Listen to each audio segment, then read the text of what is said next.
Assalamu alaikum. This presentation is on vocal folds sulcus, the linear depression of the vocal folds epithelial cover that are parallel to the vibrating free edge of the vocal folds.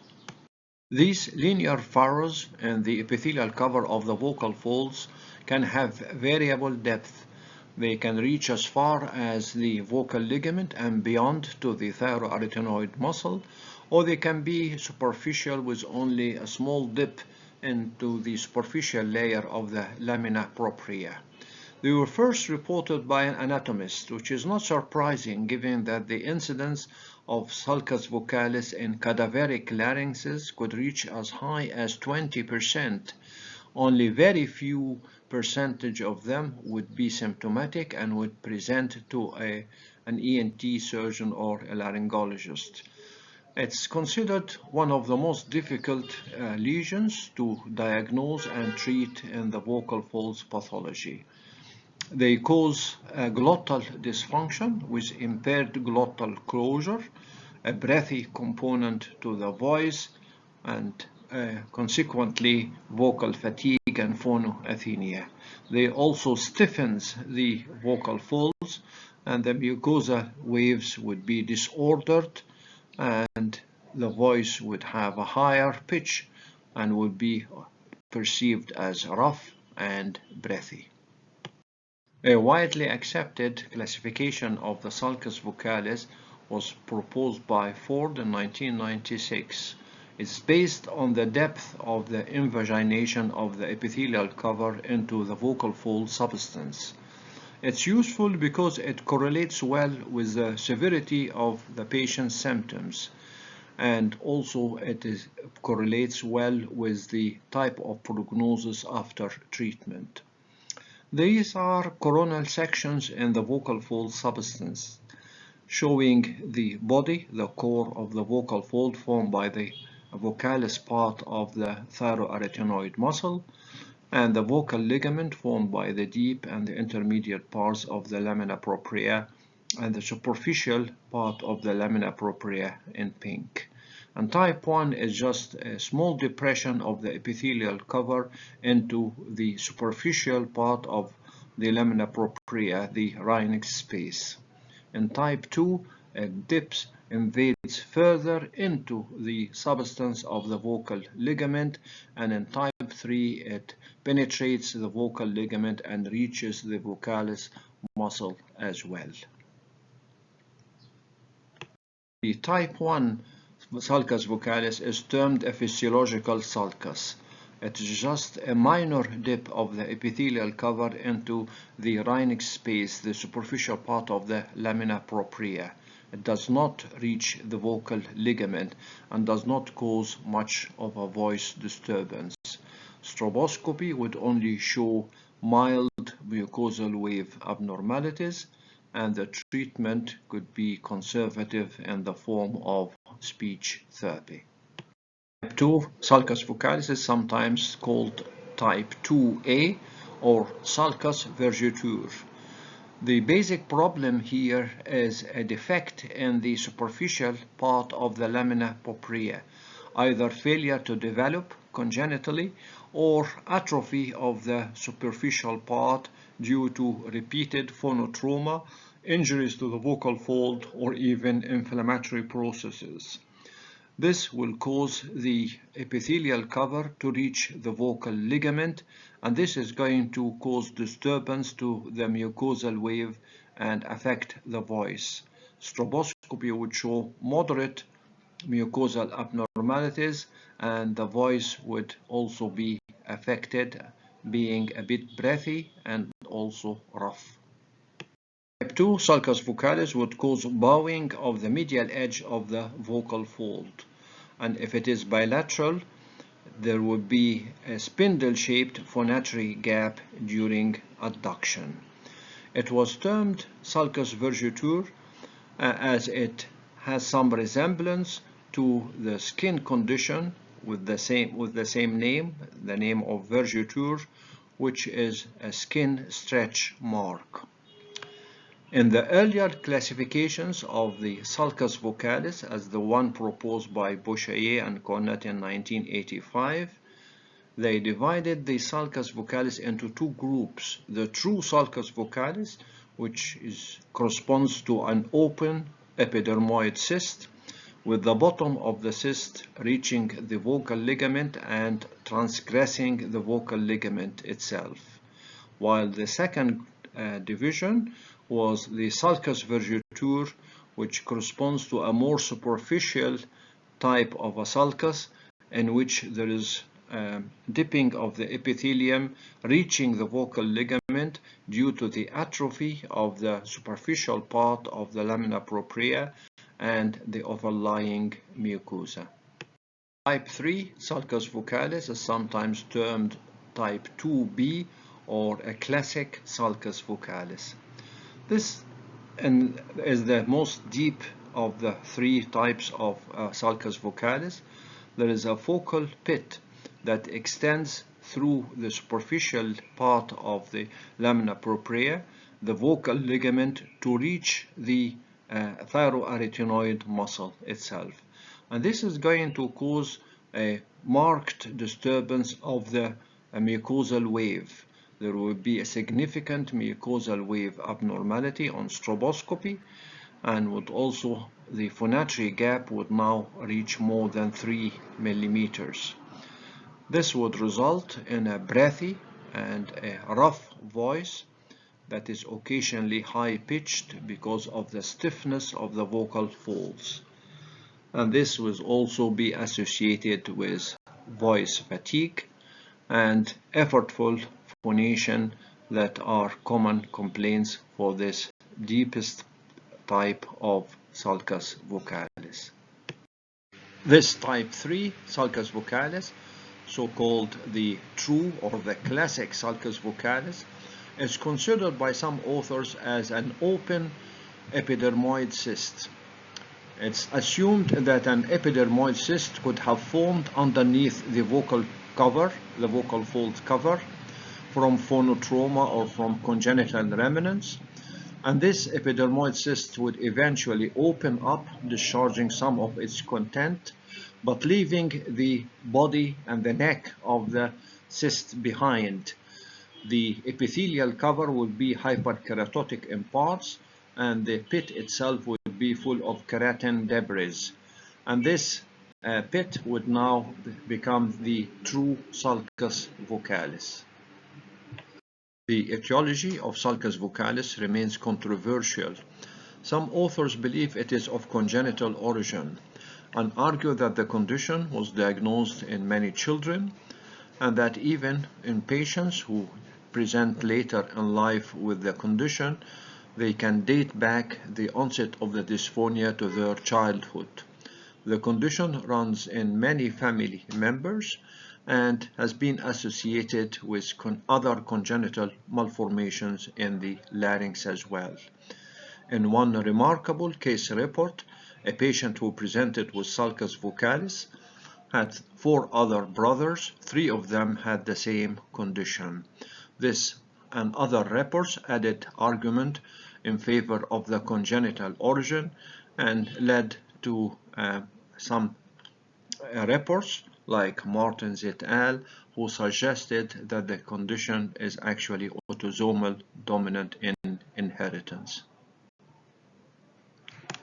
Counter-argument in favor of an acquired etiology for the sulci is based on the fact that sulci are known to develop following phonotrauma and occasionally following inflammation of the larynx and upper respiratory tract inflammatory processes that may cause some atrophic processes in the vocal folds, not only the epithelial breaks but also some atrophy of the superficial layer of the lamina propria.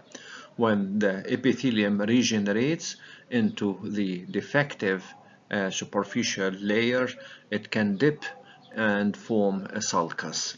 The similar process can also be seen after inflammations. There's a third group of authors who believe that the deep sulci are often of congenital origin but the shallow and often multiple sulci are acquired as a consequence of phonotrauma or inflammatory processes. Some authors suggest the theory that vocal fold sulci are just opened up epidermoid cysts. Epidermoid cysts can form either due to congenital remnants or acquired after phonotrauma or inflammatory processes. They argue that if the cyst opens up superiorly and discharges some of its contents, the neck of the cyst and its body remains embedded in the vocal fold substance and form a sulcus vocalis. This is based on the very high association between sulci and the epidermoid cysts. Up to 15% of patients with sulci would also have epidermoid cysts in one large series. Is there any relationship between the development of vocal fold sulci and other benign vocal fold lesions? This was investigated in a very large series from Italy of more than 230 patients with benign vocal fold lesions. In about a third of the patients, vocal fold sulci could be identified and associated with other benign vocal fold lesions like vocal fold polyps or nodules or Reinig's edema. The study could not establish whether there is a cause and effect relationship between the vocal fold sulci or the benign vocal fold lesions, who came first and caused the other, or indeed if there is a common etiology for both, like phonotrauma or degenerative conditions following inflammations or other types of injuries to the vocal folds. How common are the vocal fold sulci? Different reports put the figure as low as 0.4% or as high as 48%. It's of interest to know that in autopsy specimens, about 20% of the cadaveric larynges would have vocal fold sulci. That they may be very superficial or very small of type 1 physiological sulci that would never present in a life. The other reasons for the wide variation in the incidence of the sulci is that the awareness of the condition is limited and there are difficulties in the identification and the diagnosis of the condition if video stroboscopy is not used. In a remarkable report from a referral center in India, the incidence rose from 1.5% to 8% within 1 year, and in that year they started the use of the video stroboscopy in the examination of patients with dysphonia. The voice and the video laryngoscopic features depend on the type of the sulci. If it is type 1, so physiological sulci, there may be no problem with the voice or very mild problems, and stroboscopy could show only a very minor mucosal wave abnormalities or even normal mucosal wave abnormalities. There may be very subtle changes over the vocal folds, like a bit of congestion in one vocal fold or the other and a small phonatory gap. Shallow sulci usually present with a phonatory gap less than 3 millimeters. It can exceed 3 millimeters only in type 3 deeper sulci. The voice can range between normal or rough and breathy in deeper sulci associated with vocal fatigue and increased effort in phonation. Stroboscopy could show mild, moderate, or severe depending on the type of the sulci of mucosal wave abnormalities and aperiodicity and asymmetry of the mucosal wave. On stroboscopy, the features described by Hirano are medial bowing of the vocal fold edges, and if the sulcus is bilateral, the phonatory gap would be spindle-shaped.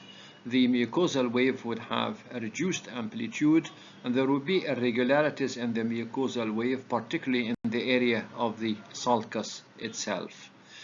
These features are not diagnostic of vocal fold sulcus because they can also be seen in conditions like vocal fold scarring or vocal fold atrophic changes.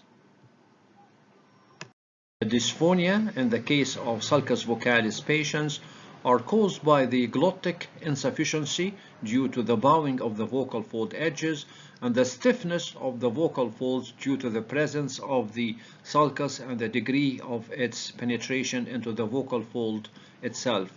This would cause stiffness of the vocal folds and a reduced mucosal wave small in the vibratory amplitude.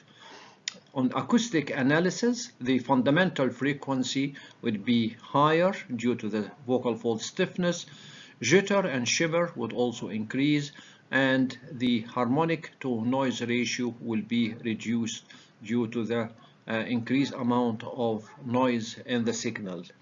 The aerodynamic studies would show expectedly the reduced maximal phonation time due to air leak, and the mean airflow and the subglottic pressure together with the phonation threshold pressure would all be increased. The electroglottography waveforms can reflect the severity of the patient's problem and to a certain extent the type of the sulcus, the depth of the penetration into the vocal fold substance. In the very early stages of physiological sulcus, the waveforms, the EGG waveforms may be normal, may show no abnormalities at all.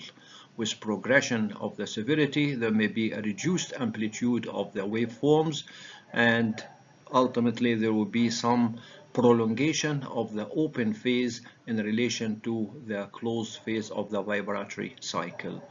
With progression of the severity of the sulcus, the open phase in relation to the closed phase would be very significant. There will be also a very abrupt closing phase, and there may be irregularities and erratic mucosal waves, and there may be also some signs of ventricular folds contact during phonation as a way of compensation for the glottic gap. The management of sulcus vocalis cases should have two aims. The first is to restore the mucosal wave that has been disrupted by the presence of the sulcus, and the other is closing up of the phonatory gap caused by the medial edge bowing in the case of sulci. A trial of voice therapy is the usual starting point, particularly in mild cases like type 1 sulci. This may be all that is required, and the voice would improve and can be satisfactory to the patient and will also avoid all the hazards of the surgical intervention. But many cases, particularly type 2 and type 3 cases, would require surgery that should be very precise in order to remove all the sulcus remnants, which is not an easy job, and should also be very conservative in order to reduce the amount of post-operative scarring and reduce the amount of resection of the mucosal cover of the vocal cords that can lead to further stiffening of the vocal folds. The post-operative voice therapy is essential and can extend up to 9 months. Other consideration would be the correction of the phonatory gap post-operative or intraoperative by medialization procedures of the vocal fold like Thyroplasty or augmentation of the vocal folds by injection or by implantation of fat and similar materials. During the preoperative counseling and while obtaining the informed consent, the following issues should be discussed with the patient. Voice therapy does not improve substantially the voice, but it's still the first mainstay of treatment, whether surgery is going to be undertaken or not. It should be also discussed with the patient the unpredictable post-operative results, and that the voice would be actually worse for the first post-operative month or so, and that following surgery, voice therapy may be required for as much as 9 months. The oldest and the commonest procedure is the excision of the sulcus vocalis and reapproximation of the epithelial edges. It starts with subepithelial infiltration with adrenaline mixture with saline. This would help in delineating the sulcus and also would cause lifting of the sulcus of the surrounding tissue by hydrodissection, followed by chordotomies, elliptical incision around the orifice of the sulcus, better made with lasers. This is then followed by very meticulous subepithelial dissection of the sulcus, particularly of the vocal ligament and beyond. The aim is to cause the least amount of scar tissue, particularly around the vocal ligament, and to remove the least amount of the epithelial cover, because this could lead excessive removal and excessive scarring could lead to further vocal fold stiffening. Once the sulcus is removed, the gutter between the vocal ligament and the epithelial edge could be obliterated by approximation of the two epithelial edges and suturing them with either 5-0 or 6-0 absorbable material or by the use of glue. A different surgical approach in the management of sulcus vocalis patients is vocal folds medialization, whether or not the vocal fold sulcus itself is excised. This should be considered in cases of a phonatory gap more than 1.5 millimeter. The procedure can be combined with injection of fat, lipo-injection, in the subepithelial space in an attempt to re-establish the mucosal wave. This approach is useful in bilateral sulcus vergeture, in which the dissection itself is very difficult and can cause more damage by inducing excessive scar tissue. Avoiding the resection of the vergeture and medializing the vocal folds together with lipo-injection could give satisfactory results. Fat injection with autologous fat obtained from the abdomen or the thigh can be prepared to a paste-like consistency and injected in one of two places, either in the paraglottic space lateral to the vocal ligament to help in medialization of the vocal fold and decreasing the phonatory gap, and or in the subepithelial space to help in recreating the lamina propria, the superficial layer, and restoring the mucosal wave. Alternatively, fat implantation rather than fat injection can be used for medialization of the vocal folds. Placing small pieces of fat in a pocket created by raising the epithelium of the sulcus itself and placing the fat pieces just lateral to this, and then closing up the pocket with absorbable sutures could help in vocal fold medialization. The fat has very similar viscosity to the superficial layer of the lamina propria. That's probably the best material that can be used for this medialization procedure. But other materials can be used as well, like fascia lata or temporalis fascia, or even muscles obtained from the strap muscles. Another surgical approach for fat implantation to medialize the vocal fold is the Gray mini-thyrotomy operation. This is a combined approach technique, approaching the larynx through an incision in the neck and monitoring the dissection endoscopically. A small skin incision is created to expose the thyroid cartilage, and just off the midline by about 4 millimeters at the level of the anterior commissure and the vocal folds, a bare hole is made by a drill into the thyroid lamina, followed by insertion of elevators to elevate all the tissues medial to the vocal ligament, including the superficial layer of the lamina propria and the vocal fold epithelium. The created pocket will then accommodate a strip of fat inserted carefully into this space, and this is going to cause a very reasonable medialization of the vocal fold. When the phonatory gap is more than 3 millimeters, as is often the case with type 3 sulcus vocalis, the true sulcus vocalis cases, then the vocal fold augmentation or medialization procedures like the vocal fold fat injection or fat implantation may not be sufficient to close up the phonatory gap. The alternative is usually laryngeal framework surgery in the form of thyroplasty type 1, the medialization of the vocal fold, perhaps sometimes combined with thyroplasty type 3 to relax the vocal fold's tension. The operation can be carried out bilaterally to give up more medialization of the two vocal folds to close up a big phonatory gap, and the thyroplasty type 3 operation is done in selected cases to relieve some of the vocal fold tension.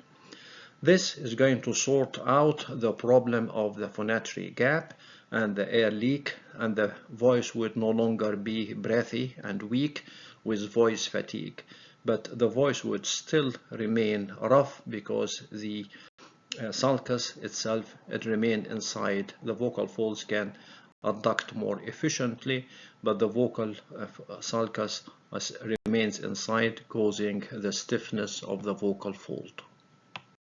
A surgical procedure designed to relax the stiffness of the vocal fold caused by the sulcus vocalis is the Pontes and Behlau technique, in which multiple parallel incisions are created across the area of the sulcus vocalis.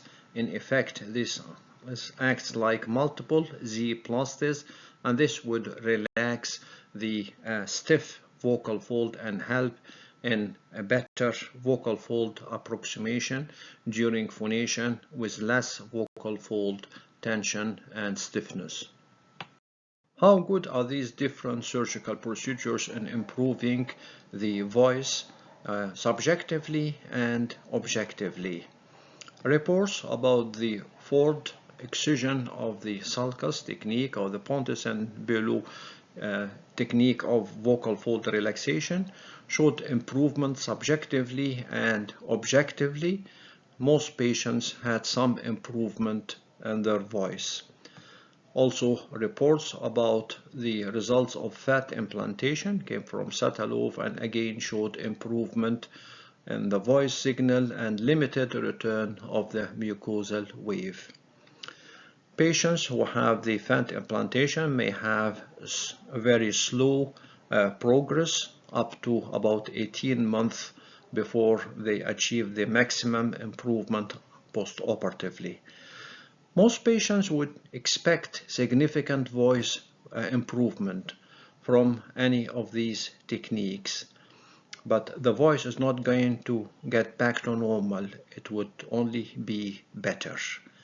The type 1 thyroplasty and graft implantation can also help in medialization of the vocal folds and improve one aspect of the dysphonia, the aspect related to the phonatory gap, but it is not going to improve the other aspect related to the vocal fold stiffness. The objective outcome measures after operations for sulcus vocalis show that it's easier to close up the phonatory gap than to restore the mucosal wave. A glottal gap can be expected to close either partially or totally in almost all patients.